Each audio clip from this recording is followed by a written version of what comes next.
Hey everyone, this is Jen, and yes, this is a BPD short coming to you from my other office, my car. I had a viewer say that the last video that I did was helpful when I talked about how I handled an emotionally dysregulating event in the moment, or if I used a skill, that kind of thing would be helpful. So I want to capture one more. If you haven't done so already, please like, share, subscribe. On this channel, I offer positive solution-based approaches to recovery. There is a couple in my building, and we have been kind of casual acquaintances. I've had them over for dinner one time, and they have 2 dogs, and my business is pet sitting, as many of you know.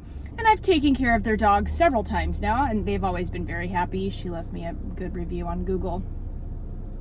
And she's always been pretty nice and gregarious, but I feel a sense of fakeness, or I feel a sense of like not really.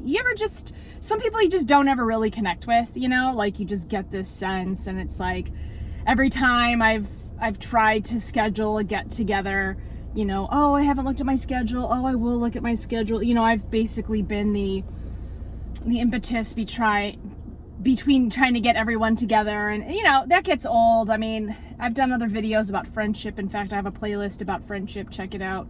But if you have to constantly chase people, then that's not really a reciprocal friendship. They just either don't have time for you, or they're not interested, generally speaking, or something's wrong.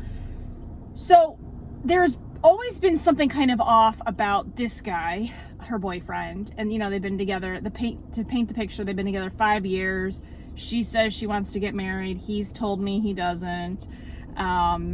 He's always like wearing sunglasses in the house, which I thought was weird when I would come over, and even when he would come over. He's always with alcohol.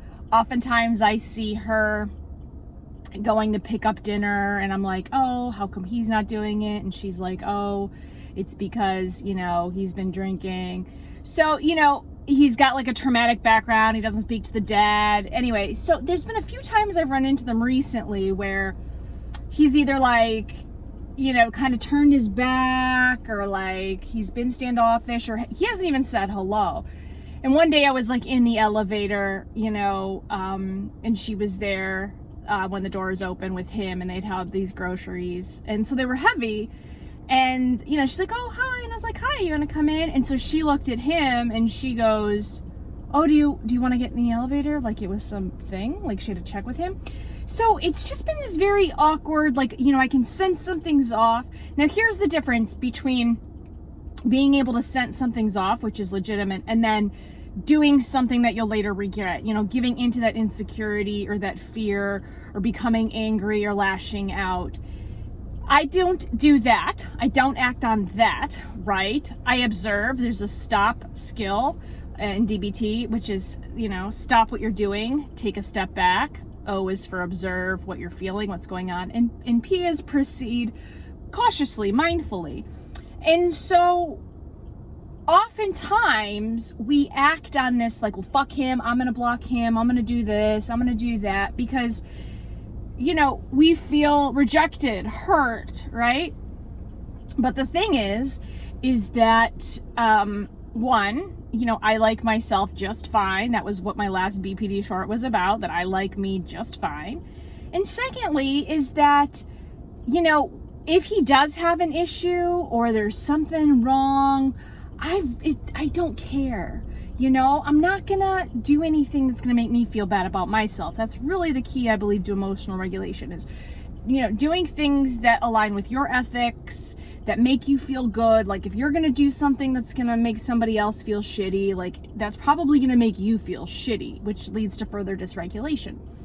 So I don't take his rejection personally, number one. And two, I don't act out of emotion or anger. I don't say anything. I don't act passive aggressive. I don't do any of that, right? It's his prerogative to be an alcoholic. I'm sure they have problems. They've been together 5 years. They're not married. They clearly have opposing views on the matter. You know, if he's drinking, he's probably moody and he's got other problems. He's a little bit of a hermit. So you have to look at that picture. It's hard not to personify and internalize things like, oh, like this is my fault. He doesn't like me because I'm a jerk or whatever.